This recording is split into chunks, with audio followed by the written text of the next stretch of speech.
రాజకీయవేత్తలు అక్కడక్కడ ఒక విధంగా మాట్లాడుతూ ఉంటారు. అందుకనే స్ప్లిట్ స్క్రీన్ వాళ్ళ వర్తమానాలు చూపిస్తూ ఉంటారు. స్ప్లిట్ స్క్రీన్ అంటే ఒకే స్క్రీన్ మీద మొన్నేం మాట్లాడాడు, ఈరోజు ఏం మాట్లాడాడు, రెండు పక్క పక్కన చూపిస్తూ ఉంటారు. క్రికెట్లో కూడా ఇది జరుగుతూ ఉంటుంది. ఇద్దరు బౌలర్స్ని చూపించేప్పుడు ఈయన ఎలా బౌలింగ్ చేస్తాడు, ఈయన ఎలా బౌలింగ్ చేస్తాడని ఇద్దరిని పక్క పక్కన చూపిస్తూ ఉంటారు. నేను ఎందుకని ఈ స్ప్లిట్ స్క్రీన్ గురించి చెప్తున్నానంటే, ఒకవేళ స్ప్లిట్ స్క్రీన్ మీద అంటే ఒకే తెర మీద ఇద్దరిని చూపించదలుచుకుంటే నయోమిని తప్పిపోయిన కుమారుని చూపించాలనిపిస్తుంది. వాళ్ళిద్దరికి ఉన్నటువంటి సమాంతరమైనటువంటి విషయం ఏంటో చూద్దాం. తప్పిపోయిన కుమారుడి దగ్గరికి వెళ్ళి, ఏం బాబు ఏం చేద్దాం అనుకుంటున్నావు? సార్ మా ఇంట్లో బోర్ కొడుతుంది సార్, నాకు ఆనందం లేదు, నాకు స్వేచ్ఛ లేదు, నేను ఇంట్లోంచి వెళ్ళిపోదాం అనుకుంటున్నాను. ఇది తప్పిపోయిన కుమారుడు చెప్పే మాట. నయోమి బెత్లెహేంలో ఉన్నప్పుడు తన దగ్గరికి వెళ్ళి మాట్లాడితే, ఏమ్మా నయోమి ఏంటి విషయాలు? ఏం లేదు, ఇక్కడ మా వ్యాపారం ఏమి బాగాలేవు, భవిష్యత్తు ఏమి ఇక్కడ లేదు, అందుకే ఇక్కడ నుంచి మోయాబు వెళ్ళిపోదాం అనుకుంటున్నాను.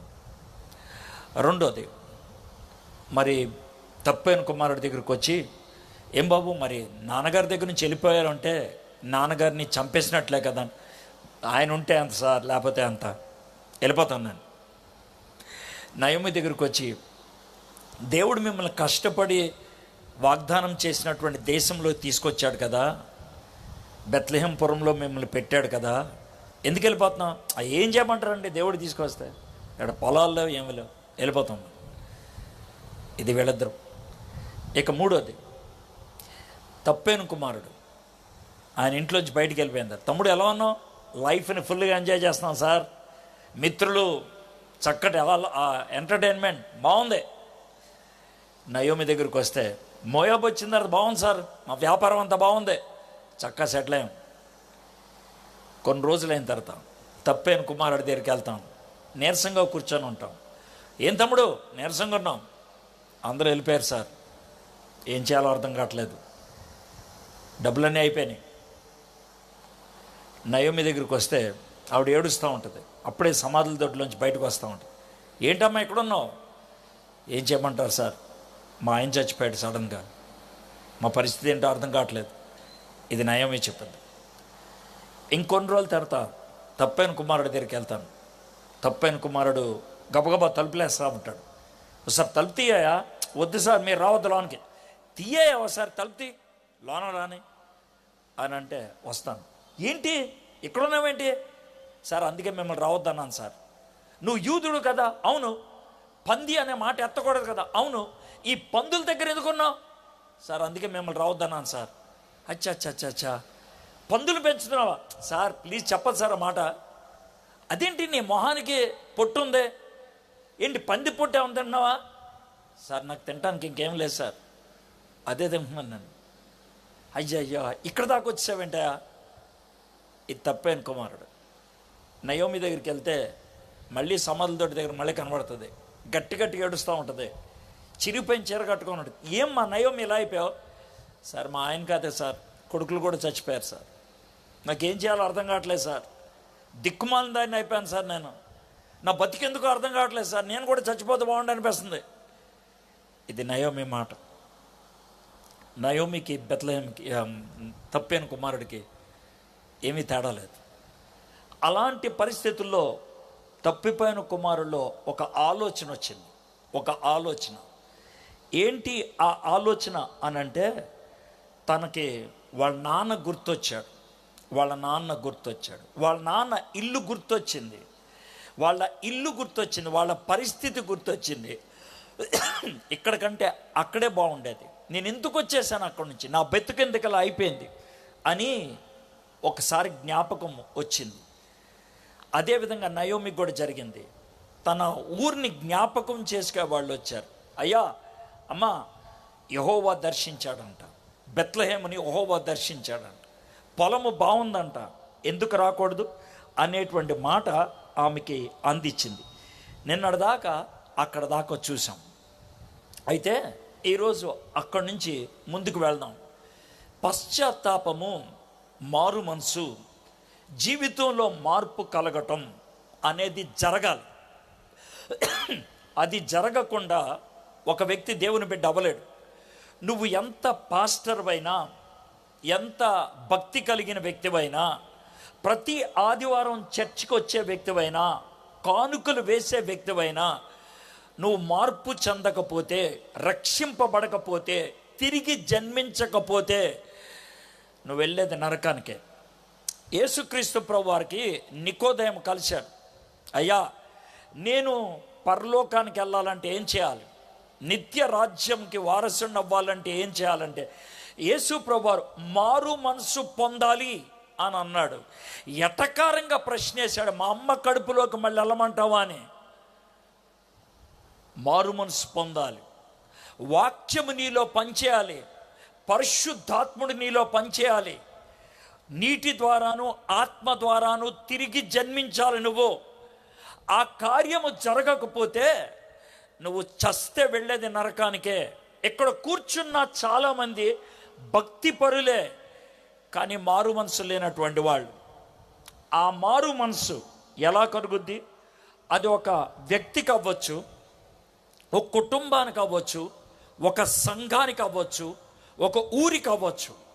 ఏది ఏమైనప్పుడు కూడా మార్పు, ఉజ్జీవం అన్నది ప్రతి ఒక్కరిలో కలగటానికి ఈ వచనాన్ని మీకు చదివి వినిపిస్తాను. అదొక గొప్ప ఊరు, చాలా పేరు ప్రఖ్యాతులుగాంచినటువంటి ఊరు. ఒకప్పుడు దేవతకి కేంద్రం, ఒకప్పుడు ఒక పెద్ద దేవాలయానికి కేంద్రం. కానీ అక్కడికి గొప్ప గొప్ప వాళ్ళు వచ్చారు సువార్త చెప్పడానికి. మొదట అకుల్లా ప్రిసిల్లా వచ్చారు, ఆ తర్వాత పౌలు వచ్చాడు, 3 సంవత్సరాలు ఉన్నాడు. ఆ తర్వాత తిమోతి పరిచర్య చేశాడు, ఆ తర్వాత యోహాను పరిచర్య చేశాడు. గొప్ప గొప్ప వాళ్ళు అక్కడ పరిచర్య చేశాడు. గొప్ప సంఘము అక్కడ స్థాపించబడింది. ఆసియా ప్రాంతానికి సువార్తను అక్కడి నుంచే అందించారు. కొత్త నిబంధనలో 8 పుస్తకాలు ఆ ఊరిని కేంద్రం చేసుకొని రాశారు, ఆ సంఘాన్ని కేంద్రం చేసుకొని రాశారు.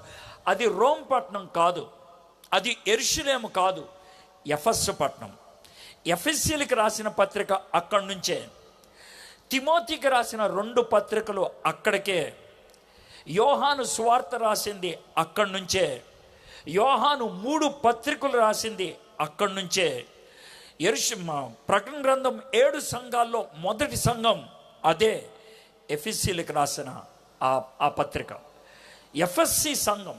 ఆ ఎఫెసీ సంఘానికి దేవుడు చెప్పేటువంటి మాటలు బహుశా మనందరికీ వర్తిస్తాయేమో. నయోమి ఆ విధంగా గుర్తుపెట్టుకోవాల్సి వచ్చింది. చూద్దాం, ప్రకటన గ్రంథం 2వ అధ్యాయం 5వ వచనం. ప్రకటన గ్రంథం 2వ అధ్యాయం 5వ వచనం. నీవు ఏ స్థితిలో నుండి పడితివో అది జ్ఞాపకము చేసుకొనుము. తప్పిపోయిన కుమారుడికి జ్ఞాపకం వచ్చింది, నేను ఎక్కడుండేవాడిని, ఎక్కడికి వచ్చాను అని. మీలో కొంతమంది ఒకప్పుడు బాగా జీవించారు, ఒకప్పుడు దేవునికి దగ్గరగా ఉన్నారు, ఒకప్పుడు పవిత్రత ఉండేది, ఒకప్పుడు వాక్యం అంటే ఇష్టం ఉండేది, ఒకప్పుడు ప్రార్థన చేస్తూ ఉంటే ఇంకా చెయ్యాలి అని అనిపించేది, ఒకప్పుడు వాక్యం చదువుతుంటే ఇంకొద్దిసేపు చదివితే బాగుండు అని అనిపించేది. ఇప్పుడు అనిపించట్లా, ఇప్పుడు లేదది, పోయింది ఆ స్థితి. అయితే ఆ స్థితిని జ్ఞాపకము తెచ్చుకో అంటున్నాడు. అది జ్ఞాపకము చేసుకొని మారు మనసు పొంది, మొదటిది రిమెంబర్, జ్ఞాపకము చేసుకో. రెండోది రిపెంట్, మారు మనసు పొందు. నీ మొదటి క్రియలను మళ్ళీ చేయి. Repeat, remember, repent, repeat. ఈ 3 పదాలు ఎఫెసీ సంఘానికి రాసుకుంటూ వచ్చాడు. బహుశా నయోమికి బెత్లెహేము గుర్తొచ్చింది. మేము ఎఫ్రాతీయులము, బెత్లెహేములో మా జీవితం ఎలా ఉండదు, ఈరోజు నా జీవితం ఎలా ఉన్నది, ఆ స్థితిలోంచి ఈ స్థితిలోకి ఎలా వచ్చాను, ఎందుకు వచ్చాను, ఏం తేడా జరిగింది ఆలోచించాల్సి వచ్చింది. తప్పిపోయిన కుమారుడు వాళ్ళ నాన్న ఇల్లు గుర్తు పెట్టుకున్నాడు. పంది పొట్టు చేత్తో పట్టుకొని నోట్లో పెట్టుకోవాలనుకునే ఆ స్థితిలో ఏంటి నా బతుకు, ఏంటి నా బతుకు. మీలో కొంతమంది దేవుని బిడ్డలే, దేవునికి ఒకప్పుడు దగ్గరైన వాళ్ళే, కానీ మీరు దేవుని నుంచి ఎలా దూరం అవుకుంటూ వచ్చారంటే ఒక్కసారి వెళ్ళిపోలా. మీలో కొంతమంది దేవునికి దూరం అవడానికి జరిగేటువంటి పనులేంటో చూస్తాం. ఫేస్బుక్లోకి వెళ్ళారు, ఇన్స్టాగ్రామ్లోకి వెళ్ళారు, షార్ట్స్ వస్తాయి, చిన్న రీల్ 1 minute, ఒకటి చూసి ఆపేద్దాం, ఒకటి చూసి ఆపేద్దాం, అలా చూసుకుంటూ వెళ్తారు. గంట సేపు అయిపోద్ది. పాస్టర్లే మీరు, దేవుని బిడ్డలే మీరు, విశ్వాసులే మీరు, మీకు అది పాపంగా అనిపించదు. కొన్ని దినాలకి దానికి మీరు బానిస అయిపోతారు. అది చూడకుండా ఉండలేరు. అది చూడకపోతే మీకు నిద్ర పట్టదు. అది చూడకపోతే మీ చేతిలో ఏదో అయిపోయినట్టు అనిపిస్తుంది. మీరు గతంలో అది లేకుండా బతికారు. మీకు ఒకప్పుడు మొబైల్ లేదు, మీరు అప్పుడు బతికారు బాగానే. ఇప్పుడు అది లేకపోతే నీళ్ళల్లోంచి బయటకు వచ్చిన చేపలాగా కొట్టుకుంటున్నారు. మీ గత స్థితిని జ్ఞాపకం తెచ్చుకోండి. From where you have fallen. ఎక్కడి నుంచి పడ్డావు? చాలా సులువుగా దేవుని నుంచి దూరం అవడానికి సాతానుడు పద్ధతులు ఏరుకుంటూ ఉంటాడు. కొన్ని వందల మంది నాతో చాట్ చేస్తూ ఉంటారు. కొన్ని వందల మంది. నా వాట్సాప్లో 15,700 నెంబర్లు ఉన్నాయి. 15,700 నెంబర్లు. నేను అబద్ధం ఆడట్లా.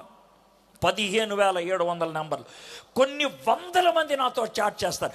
ప్రతి ఒక్కరికి నేను జవాబిస్తా. గుడ్ మార్నింగ్, గుడ్ ఈవినింగ్ తప్పించి వాళ్ళు అడిగే ప్రశ్నలకు నేను జవాబు చెప్తా. కొంచెం లేట్ అవ్వచ్చు, 5-6 గంటలు లేట్ అవ్వచ్చు, కానీ నేను ఇస్తా జవాబు. కానీ నా దగ్గరకు వచ్చేటువంటి మీకు ఆ చాట్స్ చూపిస్తే గుండాకి చచ్చిపోతారు. వాళ్ళు ఎదుర్కొనేటువంటి శోధనలు, వాళ్ళు ఎదుర్కొనేటువంటి పరిస్థితులు వివరిస్తూ ఉన్నప్పుడు చచ్చిపోతూ ఉంటారు. నిన్న ఒక 17 ఏళ్ల కుర్రోడు, అన్నా నాకు చిన్న సహాయం చేయండి, 5 సంవత్సరాల నుంచి నేను బానిస అయిపోయాను, నన్ను బయటికి తీసుకురండి అంటే, తమ్ముడు దేనికి నువ్వు బానిసవే? నేను బ్లూ ఫిల్మ్లకి బానిస 5 ఏళ్ల నుంచి అంటే 12వ ఏట వాడు అలవాటు పడ్డాడు మాస్టర్బేషన్కి, హస్త ప్రయోగానికి బానిసనే. అది చేయకపోతే నేను పడుకోలేను, బ్లూ ఫిల్మ్ చూడకపోతే నేను పడుకోలేను. ఇక్కడ కూర్చున్న మీలో చాలామంది ఆ జాతికి చెందిన వాళ్ళు. మీరు బయటికి పవిత్రంగా కనబడచ్చు, కానీ మీరు బయటికి రాలేరు. నేను షికాగోలో ఉన్నాను ఒక ఇంట్లో. అయితే నా ముందు ఒక పాస్టర్ గారు వచ్చి వెళ్ళిపోయాడు. ఆయన 2 రోజులు ఉంటానని చెప్పి వారం రోజులు ఉన్నాడు. అయితే నేనున్నాను 2 రోజులు, వెళ్ళిపోబోతున్నాను. నా వ్యవహారం చూశారు, ఆ పాస్టర్ గారి వ్యవహారం చూశారు. 2వ రోజు ఆ ఇంట్లో తల్లిదండ్రులు మాట్లాడలేదు. వాళ్ళ కొడుకు వచ్చి నాతో మాట్లాడుతున్నాడు. వాళ్ళ కొడుక్కి 16 ఏళ్ళు. అంకుల్ అన్నాడు, మీరు ఇంతకుముందు వచ్చిన పాస్టర్కి తేడా ఉందని అన్నాడు. అవునా తమ్మి, నేను ఏమన్నా తప్పుగా ఉన్నా? నో మీతో చెప్పాలన్నాడు. ఏంటంటే మా ఇంట్లో వైఫై ఉన్నది. ఆయన వైఫై లింక్ అడిగాడు, నేను ఇచ్చాను ఆయనకి వైఫై లింక్. ఆయనకు ఒక్క విషయం తెలీదు. ఏంటి ఆ విషయం తెలియదు తెలుసా? ఆ వైఫైలో ఆయన చూసే ప్రతి ఛానల్ నాకు తెలుసుద్ది. అతను వెళ్ళేటువంటి ప్రతి వెబ్సైట్ నాకు తెలుసుద్ది. 7 దినాలు రోజంతా ఆయన చూసేది బ్లూ ఫిల్మ్సే. ఆయన మళ్ళీ వాక్యం చెప్పాడు. పాస్టర్ వాడు, ఆయన ఎవరో నాకు తెలుసు, నేను మీకు చెప్పట్లేదు, నాకు తెలుసు. బడా పాస్టర్ ఆయన. అమెరికా వెళ్ళొచ్చాడంటే మీకు అర్థం అవ్వాలి. ప్రతి సంవత్సరం వెళ్తాడు ఆయన చేసే పని అది. అలాంటి దుస్థితిలో క్రైస్తవ్యంకి వెళ్ళిపోయిందంటే మీలో ఎంతమంది అలాంటి నికృష్టమైన పరిస్థితిలో ఉన్నారో నాకు తెలియదు. చప్పట్లు కొట్టి 4 పాటలు పాడేసి తెల్ల బట్టలు వేసుకొని నేను పవిత్రుణ్ణి అనుకుంటే పొరపాటు. జీవితం ఉండాలి పవిత్రంగా. జీవితం బ్రతుకుండాలి పవిత్రంగా. నయోమికి గుర్తొచ్చింది, నేను ఏ స్థితిలోంచి ఏ స్థితిలోకి వచ్చాను అనేటువంటి విషయం. అవి గుర్తుకొచ్చి వెనక్కి వెళ్దాం అనుకుంది. గుర్తుకు రావాలి నీకు ఈరోజు. అందుకే వీటిని జ్ఞాపకం చేస్తున్నాను. బైబిల్లో ఒక్కొక్కరికి ఒక్కో పరిస్థితిని బట్టి గుర్తుకొచ్చింది. కొంతమందికి ఆ పరిస్థితిని గుర్తుకు తీసుకురావడానికి దేవుడు ఏ స్థితికి తీసుకెళ్లాల్సి వచ్చిందంటే, సంసోనికి కళ్ళు గుడ్లు పీకేసి, చేతికి కాళ్ళకి బేడీలు వేసి, చేతిలో పప్పు రుబ్బు పెడితే అప్పుడు గుర్తొచ్చింది సంసోనికి. దావీదుకి తాను వ్యభిచారం ద్వారా కన్న కొడుకు చచ్చిపోతే అప్పుడు గుర్తొచ్చాడు దావీదుకి. మరి యోనాకి చేప కడుపులోకి వెళ్తే కానీ గుర్తుకు రాలేదు. అప్పుడు దాకా గుర్తుకు రాలా. యోనాకి పడవ మీద ఉన్నప్పుడు మారుమనసు ఏం కలగల. పడవ మీద ఉన్నప్పుడు, లేకపోతే నావ మీద ఉన్నప్పుడు ఆయన ఎంత తలబిరుసుగా మాట్లాడాడంటే, తప్పు చేసింది నేనే, నన్ను ఈ సముద్రంలో పడేయండి అంటే ఏంటి తెలుసా? చచ్చిపోదాం అనుకున్నాడు ఆయన. దేవుడి దగ్గరికి రావడానికి దమ్ము లేదు ఆయనకి. చచ్చిపోదాం అనుకున్నాడు ఆయన, నన్ను పడేయండి దీంట్లో అని. కానీ ఆశ్చర్యం ఏంటి తెలుసా? సూసైడ్ చేసుకుందాం అనుకుంటే ఆయనకి దొరకలేదు ఆ ఛాన్స్. చచ్చిపోదాం అనుకుంటే దొరకలేదు. దేవుడు చేపని రెడీగా పెడితే కడుపులోకి వెళ్ళిన తర్వాత చచ్చిపోవడానికి అవకాశం లేక, దేవా అని అప్పుడు అరిచాడు ఆయన. ఈ రాత్రి మీలో కొంతమంది అలా అరవాలని నేను ఆశిస్తున్నాను. ప్రతి ఒక్కళ్ళు అరవగలిగితే అక్కడ మొదలవుద్ది ఉజ్జీవం. ఉజ్జీవం మొదలయ్యేది చప్పట్ల దగ్గర కాదు. ఉజ్జీవం దగ్గర మొదలయ్యేది ఎదవ డాన్సులు వేయటం బట్టి కాదు. ఉజ్జీవం మొదలయ్యేది పశ్చాత్తాపంతో. Revival starts with repentance. గుర్తుపెట్టుకో, రిపెంటెన్స్ లేకుండా రివైవల్ ఉండదు. కన్నీరు విడవకుండా, జీవితంలో ఎక్కడి నుంచి పడిపోయామో తెలుసుకోకుండా దేవునికి దగ్గరయ్యామనే మాట ఎలా చెప్పగలుగుతావు నువ్వు? యోనా అన్నటువంటి మాటలు చూడండి. 2వ అధ్యాయం 7వ వచనం. కూపములో నుండి నా ప్రాణము నాలో మూర్ఛల్లగా, కూపములో నుండి నా ప్రాణము నాలో మూర్ఛల్లగా నేను యెహోవాను జ్ఞాపకము చేసుకొంటిని. I want people to remember God tonight. ఈ రాత్రి దేవుణ్ణి జ్ఞాపకం చేసుకోవాలి. ఈ రాత్రి నీ గతాన్ని జ్ఞాపకం చేసుకోవాలి. ఈ రాత్రి నీ యొక్క పూర్వోత్తరాలు జ్ఞాపకంలో రావాలి. You must remember. నీ పరిశుద్ధాలయంలోకి నీ యొద్దకు నా మనవి వచ్చెను. జ్ఞాపకం. ప్రజలు ఎందుకు నాశనం అవుతారంటే, జ్ఞాపకం పోతే, దేవుడు గుర్తుకు రాకపోతే. రూతు గ్రంథం 1వ అధ్యాయం ఎప్పుడో 7వ వచనం, నిన్న 6వ వచనం దాకా చదివాం. 7వ వచనం. అప్పుడు ఆమె ఉన్న స్థలము నుండి ఆమెతో కూడా ఆమె 2 కోడండ్రును బయలుదేరి యోధా దేశమునకు తిరిగిపోవాలని మార్గమున వెళ్ళుచుండగా, ఆమె ఉన్న స్థలము నుండి, ఎక్కడి నుండి? యూదా దేశమునకు తిరిగిపోవాలని. ఎక్కడికి? తనకు తెలుసు ఎక్కడి నుంచి ప్రయాణం చేస్తుందో, ఎక్కడికి వెళ్తుందో. మీకు విషయం గుర్తుపెట్టుకోండి. ఈ రాత్రి దేవునికి దగ్గరగా కొంతకాలం జీవించి పక్కకు వచ్చేసిన వాళ్ళు, దేవునితో ఒక నిబంధన చేసుకొని పక్కకు వచ్చిన వాళ్ళు, జనవరి 1వ తారీఖున నీ పుట్టినరోజున ఒక గంభీరమైనటువంటి వర్తమానం విన్నప్పుడు చేతులు ఎత్తిన సందర్భం, ఒక గంభీరమైన వర్తమానం విన్నప్పుడు లేచి నిలబడి, దేవా నీ బిడ్డగా నేను జీవిస్తానన్నటువంటి దినాలు ఒకవేళ నీకు గుర్తొస్తే చాలా భయం వేస్తుంది. ఇప్పుడు భయం వేస్తుంది. మీలో కొంతమంది చెప్పేటువంటి మాట ఏంటి తెలుసా? సార్, నేను చాలాసార్లు నుంచున్నాను సార్, చాలాసార్లు నిర్ణయాలు తీసుకున్నాను సార్, చాలాసార్లు చేతులు ఎత్తాను సార్, నాకు సిగ్గేస్తుంది, నాకు లేవబుద్ధి అవట్లా, నాకు ఏం చెప్పాలో అర్థం కావట్లేదు. ఆ విధమైనటువంటి బాధ ఉంటుంది. తప్పిపోయిన కుమారుడు ఇంటికి సరదాగా నడుచుకుంటూ వెళ్ళడు, తన అడుగులో అడుగేసుకుంటూ వెళ్తాడు. ఇంటికి దగ్గర అవుతున్నప్పుడు గుండె జల్లుమంటది. అక్కడ నాన్న నుంచున్నాడా లేదా, నాన్న నుంచొని నా ఇంక ఎలా చూస్తాడు, నాన్న నా ఇంక ఎలా చూసి ఇలా అంటాడా, కర్ర చూపిస్తాడా, ఎలాగా రేయ్ అని పట్టుకోండ్రా అని అంటాడా? ఎన్ని రకాలైనటువంటి ప్రశ్నలు ఉండి ఉండొచ్చు. తప్పిపోయిన కుమారుడు ఇంటికి వెళ్తున్నప్పుడు, నయోమి ఇంటికి వెళ్తున్నప్పుడు ఆవిడ పరిస్థితి కూడా అదే.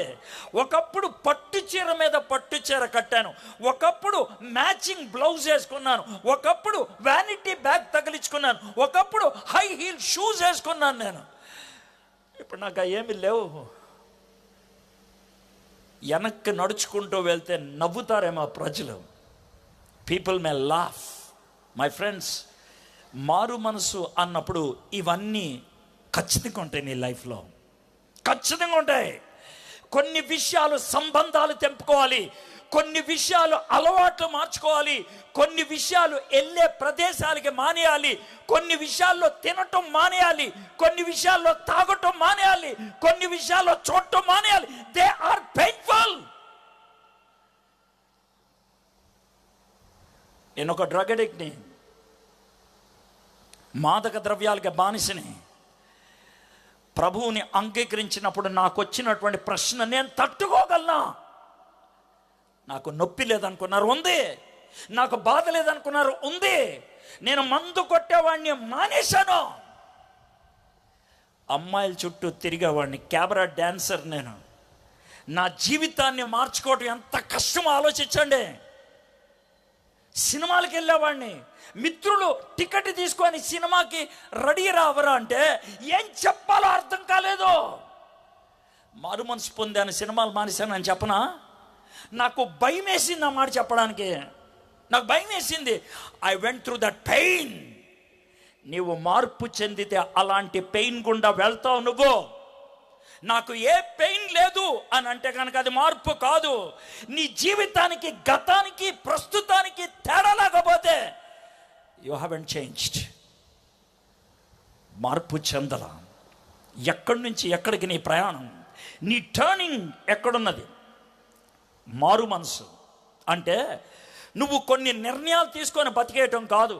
నేను ఈ రోజు నుంచి సిగరెట్ మానేస్తా, ఈ రోజు నుంచి మందు కొడతాం మానేస్తా, ఈ రోజు నుంచి సినిమా మానేస్తా. కోపం తెచ్చుకోవద్దు. అయ్యప్ప స్వామి దగ్గరికి వెళ్ళే వాళ్ళు 40 రోజులు ఆ పని చేస్తారు. చేయరా? మీలే ఎంతమంది చేయగలరు 40 రోజులు? నీకంటే వాళ్ళే బెటర్. నువ్వు 4 రోజులు కూడా చేయవు. దాన్ని పశ్చాత్తాపందమా? వాళ్ళు కటికి నేల మీద పడుకుంటారు, వాళ్ళు చలిలో చన్నీళ్ళతో స్నానం చేస్తారు, వాళ్ళు చాలా నిష్ఠగా బతుకుతారు, వాళ్ళు చెప్పులు వేసుకోకుండా నడుస్తారు వాళ్ళు. నేను అభినందిస్తాను వాళ్ళని, కానీ అది మారు మనసు కాదు. అది అలాంటి పనులు కొన్ని చేసి నేను మారు మనసు పొందాను అంటే కష్టం. కృతువెన్నులో ఒక సినిమా యాక్టర్ సాక్ష్యం చెప్పడానికి వచ్చింది, పేరు చెప్పట్లేదు నేను. ఆవిడ ముందే చెప్పిందంట, ఎడ్వర్డ్ గారిని తీసుకురావద్దు అని. ఆవిడ తెలుసు నేను వాక్యం చెప్పాలని. అయితే కుర్రోళ్ళతో మాట్లాడి నేను వెళ్ళి ఇలాగ ఆడియన్స్లో కూర్చున్నా. ఆవిడ తెలీదు. ఆవిడ మొత్తం సాక్ష్యం అని చెప్పింది. అది తొక్క సాక్ష్యమే కాదు అసలు. అర్థమైందా? చాలా అద్భుతంగా చెప్పింది. నన్ను అంతకుముందు పవిత్రాలనే వాళ్ళు ఇప్పుడు కూడా పవిత్రంగా ఉన్నానని చెప్పింది ఆవిడే. ఆవిడ పేరుకి కలిపేసింది, అది కలిపి ఓ చెక్క చెప్పేసింది. హల్లెలూయా అనింది, ఓ పాట పాడేసింది, ప్రజలు ఓ చప్పట కొట్టేశారు, అంతా అయిపోయింది. తర్వాత నేను వెళ్ళి వాక్యం చెప్పా. నేను ఆడియన్స్లో లేచినప్పుడే భయం వేసింది ఆవిడకి. నేను ఆవిడకి చూసి ఏం టెన్షన్ పడదులే అన్న. వాక్యం ఆవిడ అసలు టచ్ చేయకుండా వాక్యం చెప్పేశా. దేవుడిని అడిగాను, ప్రభా ఈవిడ్ని ఎట్లా ప్రభా వదిలిపెట్టకూడదు, I have to speak to her అని అంటే దేవుడు ఎందుకో చిన్న ధైర్యం ఇచ్చాడు, వరి అవద్దు, నీకు టైం దొరుకుద్దని. అయితే విషయం ఏంటనంటే మీ ఇద్దరం ట్రైన్ ఎక్కాం కదా, ఒకే భోగి. అయితే నాకు ఆవిడ ట్రైన్లో ఉందని తెలుసు, ఎక్కి పడుకుని పోయా. ఆవిడ గట్టిగా ఎవరితో కొట్లాడి పెట్టుకుంది. ఈ స్వరం ఎక్కడ విన్నట్లుందే అనుకుంటే ఆవిడ కిందకు వస్తే అన్నయ్య అని చాలా గట్టిగా నొక్కి ఒక్కడి నుంచి మారింది. ఆ డైలాగ్ ఎందుకు వేస్తారో మీకు అర్థమైపోయింది ఉంటుంది, అన్నయ్య అనేసి. అర్థమైందా? సరే ఏం చెప్పమ్మా అన్న అని అంటే, అన్నయ్య నా సాక్ష్యం విన్నారు కదా బాగుందా అన్నది. దాన్ని సాక్ష్యం అనరమ్మా అన్న. అదేంటన్నా అంత సింపుల్గా తేల్చిపడదు. సాక్ష్యంలో ఉండే విషయాలు ఏంటి చెప్తా. నా గతం ఇది, నా టర్నింగ్ పాయింట్ ఇది, నా ప్రస్తుతం ఇది. మూడు ఉంటాయి ఖచ్చితంగా. నీ గతానికి ప్రస్తుతానికి తేడా ఏముందమ్మా? ఏముంది? ఏమీ లేదు. నువ్వు గతంలో పవిత్రాలు అని చెప్పావు, ఇంకేం కావాలి? ఇక నీకు యేసుప్రభు ఎందుకు? యేసుప్రభు దగ్గరికి ఎందుకు వచ్చావు? నాకేం జవాబు చెప్పు అంటే, నాకు ఎలా చెప్పాలో తెలియదు అని. ఎలా చెప్పాలో తెలియదు అన్నప్పుడు అది సాక్ష్యం ఎలా అవుద్ది? ఎలా చెప్పాలో తెలియదు, అది ఏం చెప్పాలో తెలిస్తే చాలు, అది సాక్ష్యం. జరిగింది జరిగినట్లు చెప్తే సాక్ష్యం. నీ జీవితంలో జరగనప్పుడు ఎలా చెప్తావు? సినిమా యాక్టర్ని భాషలో చెప్పంటావా? స్క్రిప్ట్ ఎవడు రాసేవాళ్ళది నీకు, రాసిస్తే చెప్పుండేదానివేమో. నా సాక్ష్యం విన్నాను. నా సాక్ష్యంలో క్యారెక్టర్స్ గురించి విన్నానన్నా. డిస్కో శాంతి ఆంటీని కూడా కలిశానన్నా. మీ గురించి ఆమె చెప్పిందన్నా. అంటే నీకు అర్థమైంది కదా నేను ఏ స్థాయి నుంచి వచ్చానో. ఆమెకి ఇంకా గుర్తుందంటే అర్థమై ఉండాలి నీకు. ఇంకా గుర్తుందంటే నీకు అర్థమై ఉండాలి నా బతికి ఎలాంటిదో. ఆ స్థాయి నుంచి వచ్చా. నేను స్టేజ్ మీద చెప్పా. అవునన్నా, నాకు చెప్పడానికి భయం అన్నా. ప్రజలు ట్రోలింగ్ చేస్తారేమో. చెప్పడానికి భయం అన్నప్పుడు దాని సాక్ష్యం అనరు. గతం గురించి నువ్వు వేరుగా చూడలేకపోతే అది సాక్ష్యం అనరు. గతం గురించి నీకు అపరాధ భావం ఉంటే అది సాక్ష్యం కాదు. గతం నీకు చెడ్డగా అనిపించకపోతే అది సాక్ష్యం కాదు. అది గతం కాకపోతే సాక్ష్యం కాదు. అది నాకు జ్వరం ఉన్నది పోయింది, అది సాక్ష్యం. నాకు క్యాన్సర్ ఉన్నది పోయింది, అది సాక్ష్యం. నాకు కుష్టి వ్యాధి ఉంది పోయింది, సాక్ష్యం. గతం ప్రస్తుతం. నేను ఒకప్పుడు నీచ నికృష్టమైన పాపపు జీవితంలో ఉన్నాను, దాంట్లోంచి బయటకు వచ్చాను, అది సాక్ష్యం. ఆ విధంగా చెప్పడం చేత కాకపోతే అది సాక్ష్యం ఎలా అవుద్ది? అవ్వదు.